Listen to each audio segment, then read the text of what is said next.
වේලාව සවස 6යි.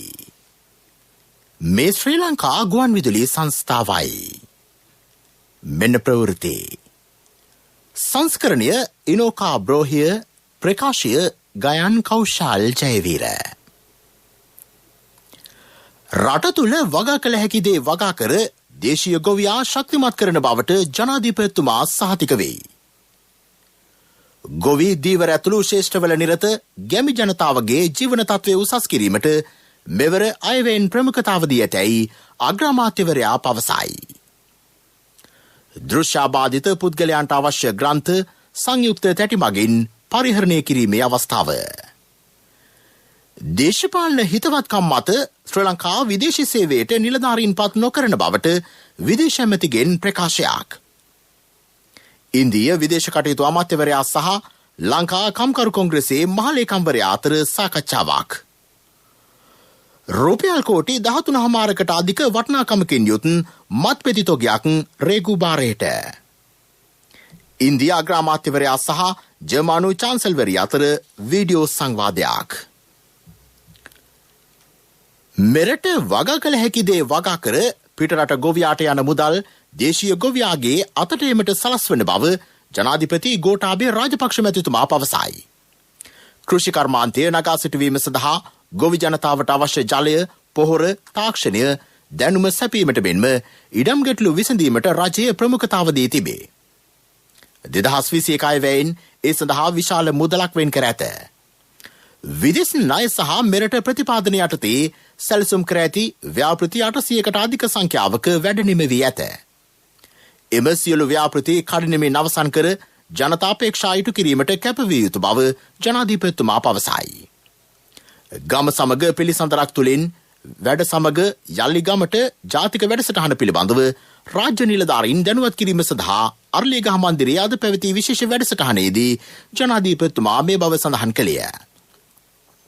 75% පමණ වන ග්‍රාමීය ජනතාවගේ ජීවන තත්ත්වය නගා සිටුවීම සඳහා තිරසර වැඩපිළිවෙලක අවශ්‍යතාව ජනාධිපතිතුමා පෙන්වා දුන්නේය. ගොවි ජනතාව පාරම්පරිකව මුහුණ දී ඇති ගැටලු සහ දුෂ්කරතා නිසා වත්මන් පරපුර කෘෂි කර්මාන්තයේ නිවත්ව සිටිති. අස්වැන්නට ඉහළ මිලක්, තාක්ෂණික දැනුම, ජල කළමනාකරණය, දේශීය බීජ නිෂ්පාදනය, වෙළඳපොළ සහ ප්‍රවාහන පහසුකම් සැපීම, කාබනික කෘෂි නිෂ්පාදන, ගොවීන් දිරිමත් කිරීමේ වැනි ක්‍රමවලින් ගැටලු විසඳා ගැනීමට නිලධාරීන්ගේ විශේෂ අවධානය යොමු විය යුතුය. කාර්යාලවලට සීමා නොවී ගමට ගොස් ජනතාවගේ ගැටලු හඳුනාගෙන වැඩ කිරීම නිලධාරීන්ගේ යුතුයකමක් සහ වගකීමක් බව එතුමා පැවසිය. මෙවර අයවැය ගොවි දීවර සහ කර්මාන්තවල නිරත ගැමි ජනතාවගේ ජීවන තත්ත්වය උසස් කිරීමේ අරමුණින් ඉදිරිපත් කළ එකක් බව අග්‍රාමාත්‍ය මහින්ද රාජපක්ෂ මහතා එහිදී පැවසිය. එබැවින් ඒ සඳහා විදේශීය විශේෂඥයන්ගේ සහාය අවශ්‍ය නොවේ. ග්‍රාමීය ජනතාව වෙනුවෙන් මහ පොළොව මත එය ක්‍රියාත්මක කිරීම රාජ්‍ය නිලධාරීන්ගේ වගකීම බව අග්‍රාමාත්‍යවරයා සඳහන් කළේය.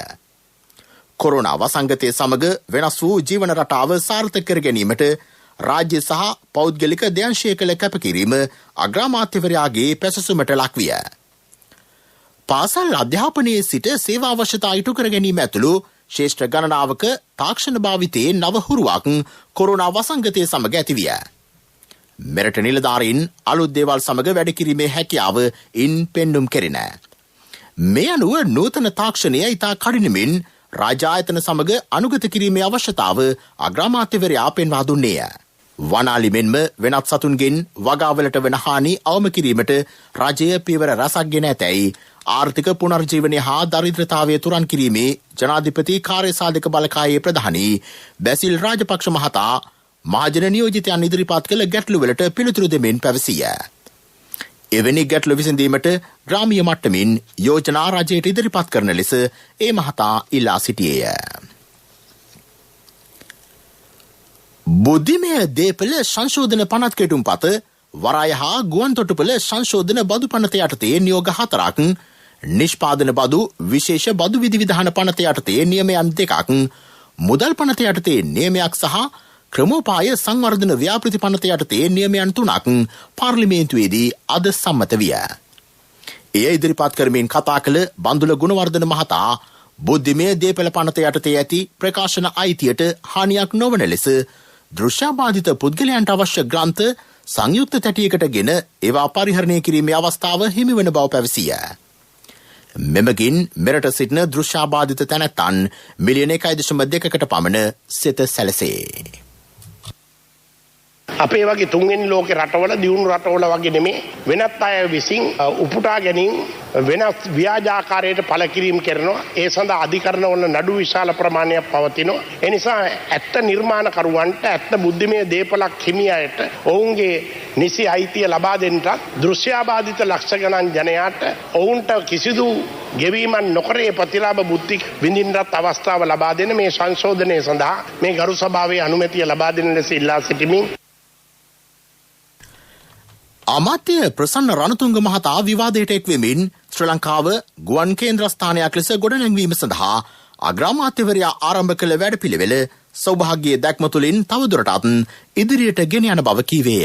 පෞද්ගලික මාස 10ක් තිස්සේ ගුවන්තොටුපොළ නිසිලස ක්‍රියාත්මක නොවීම නිසා කටුනායක ගුවන්තොටුපොළෙන් බිලියන 2.4ක පාඩුවක් වෙලා තියෙනවා. මේ සියලු කටයුතු සලකලා විශේෂයෙන්ම සංචාරක ව්‍යාපාරය තුළ ලක්ෂ 30ක් වගේ ජනතාවට වගේම මේකේ පාඩු ලබන විශේෂයෙන්ම ගුවන්තොටුපොළ ශ්‍රේෂ්ඨයටත් මේකේ විශාල පහරක් පැනලා තියෙනවා. ඒ නිසා මේ සංචාරකින් සඳහා රට විවෘත කරනවත් සමග අපි විශ්වාස කරනවා මේ ආයතන සංවර්ධනය කරන්න. ඒ වගේම ඒ සහන පැකේජයේ හරහා මත්තල ගුවන්තොටුපොළත් රත්නමලානත් ආකර්ෂණීය ගුවන්තොටුපොළ දෙකක් බවට පත් කරන්න අපි බලාපොරොත්තු වෙනවා.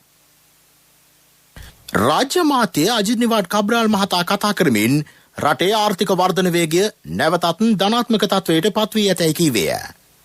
පසුගිය වසරේ අපනයන ආදායම ඇමරිකානු ඩොලර් බිලියන 10 දක්වා වැඩි කර ගැනීමට හැකි විය. විදේශ ඍජු ආයෝජන වැඩි කර ගනිමින් ආර්ථිකය ස්ථාවරව පවත්වාගෙන යාමට ක්‍රියා කෙරේ.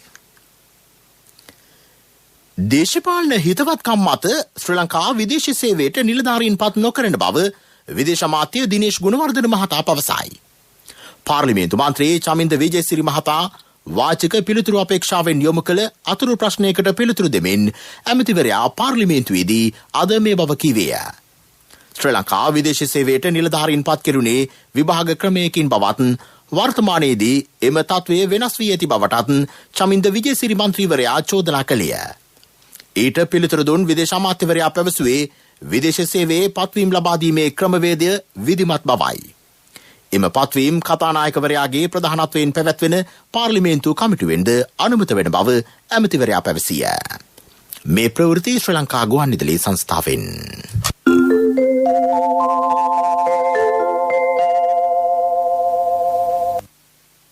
ලොතරැයි ජයග්‍රාහී මුදල් පවුලේ දූදරුවන්ගේ හා අවසානයේ රටේ යහපත වෙනුවෙන් යොදවන ලෙස අග්‍රාමාත්‍ය මහින්ද රාජපක්ෂ මහතා ලොතරැයිපත් ජයග්‍රාහකයන්ගෙන් ඉල්ලීමක් කරයි. ඇතැම් කෝටිපති ලොතරැයි ජයග්‍රාහකයන් දුර්වල මුදල් පරිහරණය හේතුවෙන් හිටපු තත්වයටත් වඩා පහළ මට්ටමකට වැටී ඇති බවට තොරතුරු ලැබී ඇතැයි රාජපක්ෂ මහතා පෙන්වා දෙයි. සංවර්ධන ලොතරැයි මණ්ඩලයේ කෝටිපති කප්රුක හා ජයෝදා ලොතරැයිපත් වලින් බිහි වූ සුපිරි කෝටිපති ජයග්‍රාහකයන් දෙදෙනෙකු සඳහා චෙක්පත් ප්‍රදානයට අර්ලේගහ මන්දිරයේදී අද එක්වෙමින් අග්‍රාමාත්‍යවරයා මේ බව කීවේය.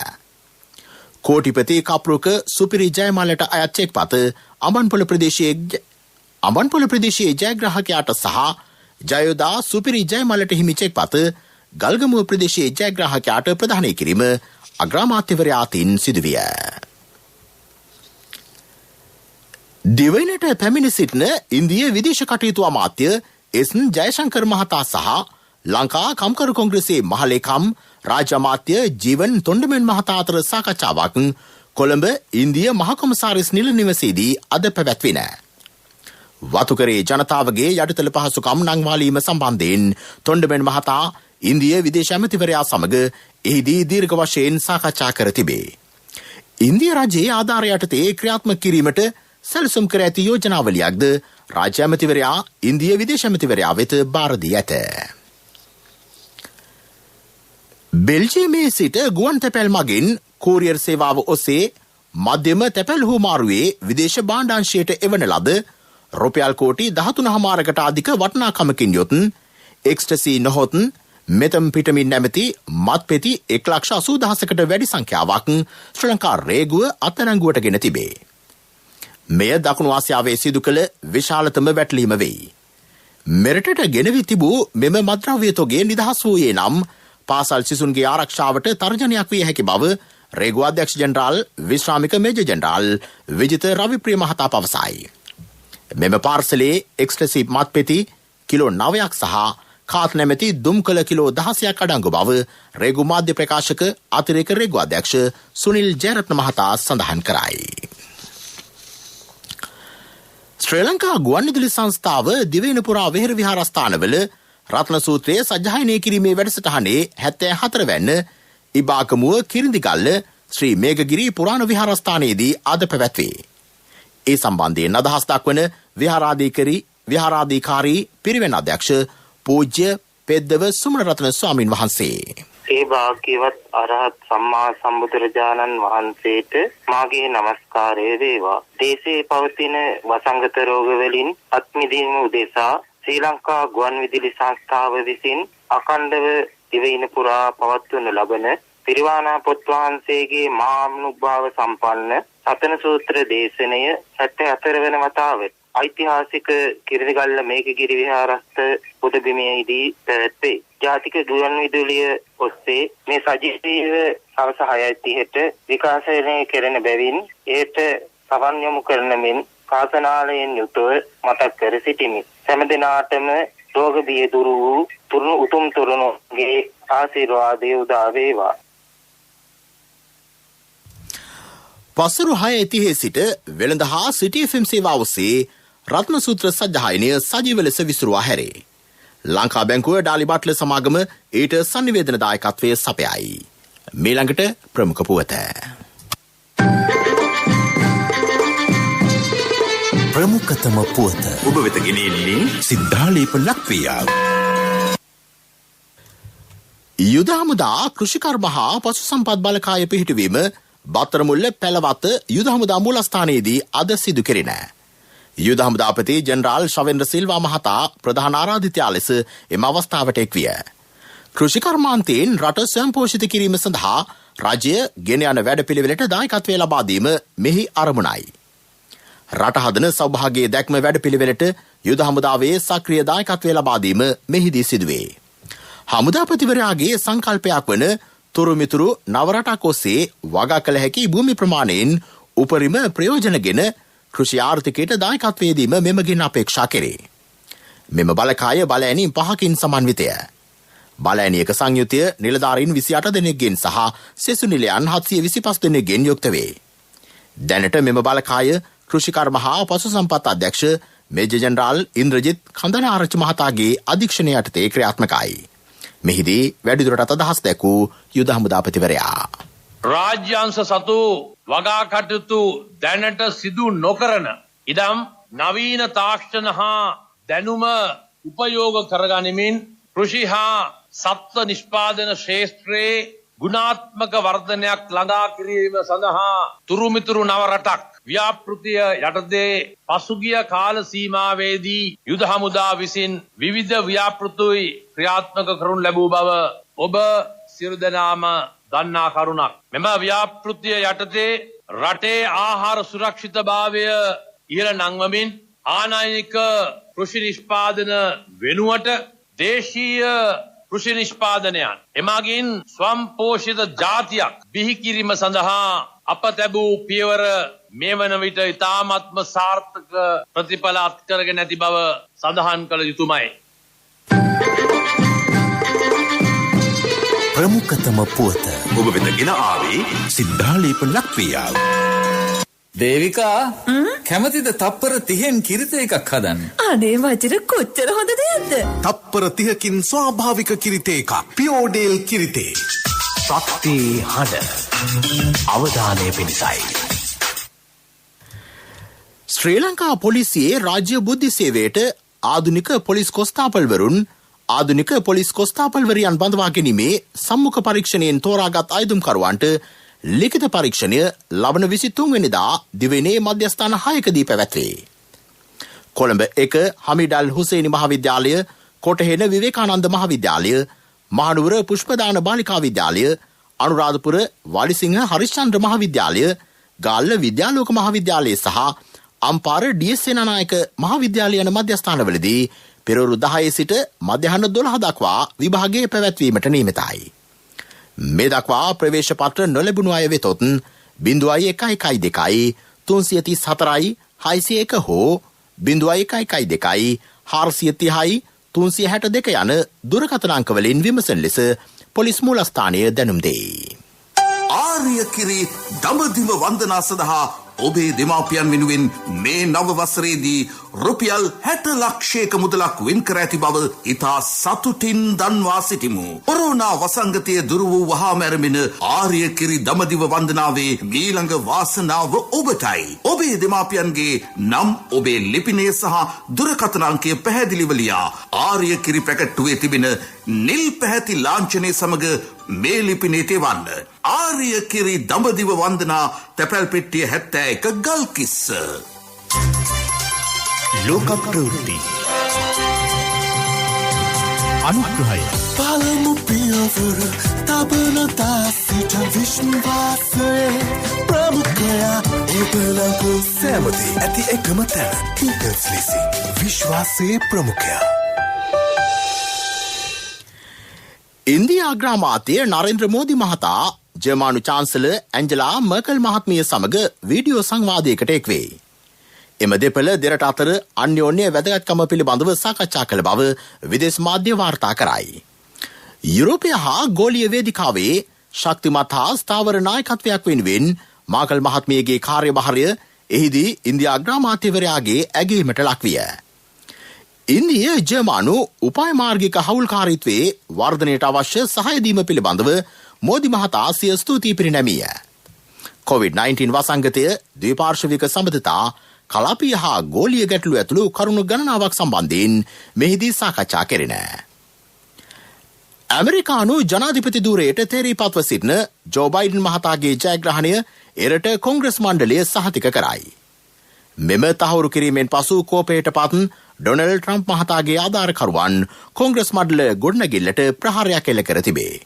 එම සිද්ධියෙන් සිව් දෙනෙක් මිය ගියහ. කොංග්‍රස් මණ්ඩලය බයිඩන් මහතාගේ ජයග්‍රහණය තහවුරු කිරීමත් සමග ඔහුට ලබන 20 වෙනිදා ජනාධිපති ධුරයේ දියුරුම් දීමට අවශ්‍ය ඉඩ සැලසේ. ජපානයේ ටෝකියෝ නගරයෙන් වාර්තා වන කොවිඩ් ආසාදිතයන්ගේ සංඛ්‍යාව තවදුරටත් ඉහළයයි. එම නගරයෙන් අද ආසාදිතයන් 2500කට ආසන්න පිරිසක් හමු වී තිබේ. ටෝකියෝ නගරය සඳහා හදිසි තත්ත්වයක් ප්‍රකාශ කිරීම එහි බලධාරීන්ගේ අවධානය යොමු ඇත. පළමු පියවර තබන දාසිට විශ්වාසයේ ප්‍රමුඛයා ඔබලඟ සෑමදී ඇති එකම තැන ටීටල්ස් ලෙසි විශ්වාසයේ ප්‍රමුඛයා.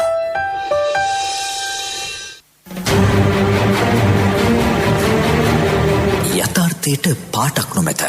සංවර්ධන මාවතද එසේමය. සංවර්ධනයට මාවතක්.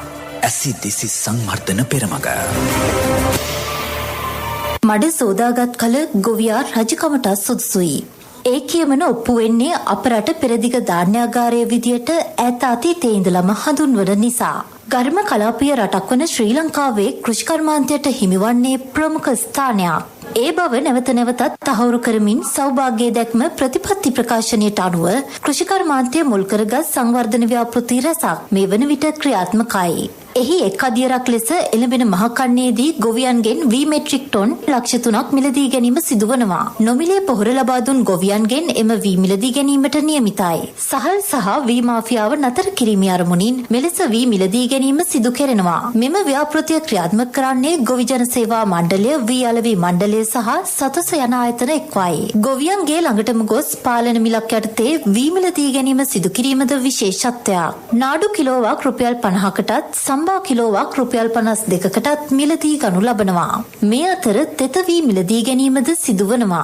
ගොවියාගේ වී සඳහා සහතික මිලක් ලබා දීම වගේම පාරිභෝගිකයාට සහතික මිලක් යටතේ සහල් ලබා දීමද මෙහි අරමුණක්. කාබනික වගාව සංවර්ධනය කිරීමේ අරමුණින් කාබනික පොහොර අධිකාරියක් ස්ථාපනය කරන බව කෘෂිකර්ම අමාත්‍ය මහින්දානන්ද අලුත්ගමගේ මහතා සඳහන් කළා. මෙරට කෘෂි නිෂ්පාදන අතිරික්තයක් ඇති කර අපනයනය ඔස්සේ මෙරට ආර්ථිකය ශක්තිමත් කිරීමට කිරීමට අවශ්‍ය පියවර ගැනෙනවා. එමෙන්ම මෙරට ආර්ථික මධ්‍යස්ථාන ඇති කිරීම සඳහා ව්‍යාපෘති රැසක්ද ක්‍රියාත්මකයි. මෙරට නිෂ්පාදනය කළ හැකි සියලුම දේ මෙරටම නිෂ්පාදනය කිරීමට සැලසුම් කරන්නේ අප රටදේ සිරි සැපදේ යන්න යථාර්ථයක් කරමින්. එනිසා අපි සැවම එක්ව නැගිටිමු. නිල්ල පිරුණු රටක් හදමු. සටහන නිෂ්පාදනය සහ ඉදිරිපත් කිරීම වින්ද්‍යා කල්පනී අබේසේකර. සංවර්ධනයට මාවතක්. ඇසි දෙසි සංවර්ධන පෙරමග. ජාතික ගුවන් විදුලියේ ප්‍රවෘත්ති හා කාලීන වැඩසටහන් අංශයේ ඉදිරිපත් කිරීමක්.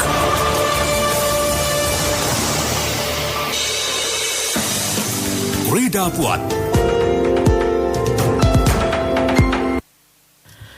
ඔස්ට්‍රේලියානු පිළ සහ ඉන්දිය පිළ අතර තුන්වන ටෙස්ට් ක්‍රිකට් තරගය සිඩ්නිහිදී අද ආරම්භ විය. දිනේ නිමවන විට පළමුව පන්දුවට පහර දෙන ඔස්ට්‍රේලියානු පිළ කඩලු දෙකක් දැවී ලකුණු 166ක් ලබා සිටියේය.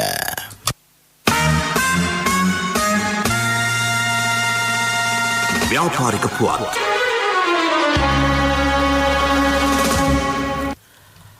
ආයෝජන ප්‍රවර්ධන මණ්ඩලයේ නව අධ්‍යක්ෂ ජෙනරාල්වරයා ලෙස පසන් වනිගසේකර මහතා වැඩබාර ගනී. මොරටුව විශ්වවිද්‍යාලයේ විද්‍යාවේදී උපාධිධාරියෙකු වන ඔහු වරලත්න් ගණකාධිකාරීවරයෙකු මෙන්ම නීතිඥවරයෙකුද වෙයි. වැඩබාර ගැනීමේ අවස්ථාවට අද එක්වෙමින් ඔහු සඳහන් කළේ ආයෝජන මණ්ඩලය තුළ ගෝලීය ආයෝජකයන්ට වැඩි අවස්ථාවක් උදා කරමින් රටේ සංවර්ධන ක්‍රියාවලිය වේගවත් කිරීමට අවශ්‍ය ක්‍රියාමාර්ග ගන්නා බවයි. පර්යේෂණ පාදක කරගත් ඉලක්කගත අලෙවි කරන ව්‍යාපාරවල වැදගත්කම වනිගසේකර මහතා අවධාරණය කළේය. ආර්ථික පුවත්. ආවරණය යුතුකම් වගකීම් එක්ක සල්ලි ඉතුරු කරන්න ලේසි නෑ. ඔබේ ස්ථාවර තැන්පතෝට ආකර්ෂණීය පොලියක් හා ආරක්ෂාවක් දෙන්න අපි පොරොන්දු වෙන්නේ ඒකයි. LOLC Finance ස්ථාවර තැන්පතු ඉතිරිය උතුරන්න. 2001 දෙසැම්බර් 13 වෙනි දින නීතිගත කරන ලද LOLC Finance PLC ICRA Lanka limited වෙතින් SLA ස්ථාවර ශ්‍රේණිය ලබා ඇත. 2011 අංක 42 දරන මුදල් ව්‍යාපාර පනත යටතේ ශ්‍රී ලංකා මහ බැංකුවේ මුදල් මණ්ඩලය වෙතින් බලපත්‍රලාභී මුදල් සමාගමකි. 2020 සැප්තැම්බර් 30 අවසන් වූ මාස 9 සඳහා ලංකා බැංකුවේ මුළු ආදායම රුපියල් බිලියන 181.78ක් බව එම බැංකුවේ මහා කළමනාකරු සුදත් ගුණසේකර මහතා පවසයි. අද පැවති මාධ්‍ය හමුවකදී ඔහු සඳහන් කළේ එම කාලය තුළ ලංකා බැංකුවේ බදු ගෙවීමෙන් පසු ලාභය රුපියල් බිලියන 11.7ක් බවයි.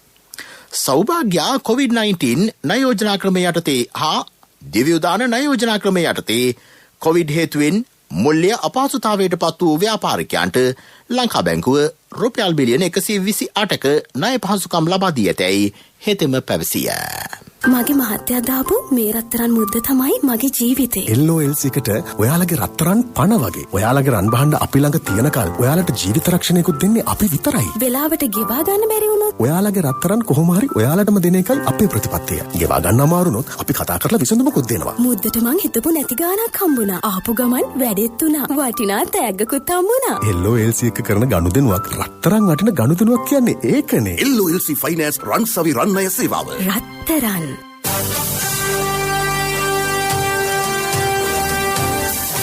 කාලගුණ වාර්තාව. උතුරු නැගෙනහිර උතුරු මැද සහ ඌව පළාත්වල වැසි ඇති වෙන බව කාලගුණ විද්‍යා දෙපාර්තමේන්තුව පවසයි. සෙසු ප්‍රදේශවල පස්වරුවේ තද වැසි ඇතිවේ. ප්‍රවෘත්ති අවසන් කිරීමට යලි සිරස්තල. රට තුළ වගා කළ හැකි දේ වගා කර දේශීය ගොවියා ශක්තිමත් කරන බවට ජනාධිපතිතුමා සහතික වෙයි. ගොවි දීවර ඇතුළු ශ්‍රේෂ්ඨවල නිරත ගැමි ජනතාවගේ ජීවන තත්ත්වය උසස් කිරීමට මෙවර අයවැයෙන් ප්‍රමුඛතාව දී ඇතැයි අග්‍රාමාත්‍යවරයා පවසයි. දෘශ්‍යාබාධිත පුද්ගලයන්ට අවශ්‍ය ග්‍රන්ථ සංයුක්ත තැටි මගින් පරිහරණය කිරීමේ අවස්ථාව. දේශපාලන හිතවත්කම් මත ශ්‍රී ලංකා විදේශී සේවයට නිලධාරීන් පත් නොකරන බවට විදේශ ඇමතිගෙන් ප්‍රකාශයක්. ඉන්දිය විදේශ කටයුතු අමාත්‍යවරයා සහ ලංකා කම්කරු කොංග්‍රසයේ මහලේකම්වරයා අතර සාකච්ඡාවක්. රුපියල් කෝටි 13.5කට අධික වටිනාකමකින් යුත් මත්පැති තොගයක් රේගුබාරයට. ඉන්දියා අග්‍රාමාත්‍යවරයා සහ ජර්මානු චාන්සල්වරියා අතර වීඩියෝ සංවාදයක්. ප්‍රවෘත්ති ඉන් සමාප්තයි. අපගේ මීළඟ ප්‍රධාන ප්‍රවෘත්ති ප්‍රකාශය රාත්‍රී 9ට බලාපොරොත්තු වන්න.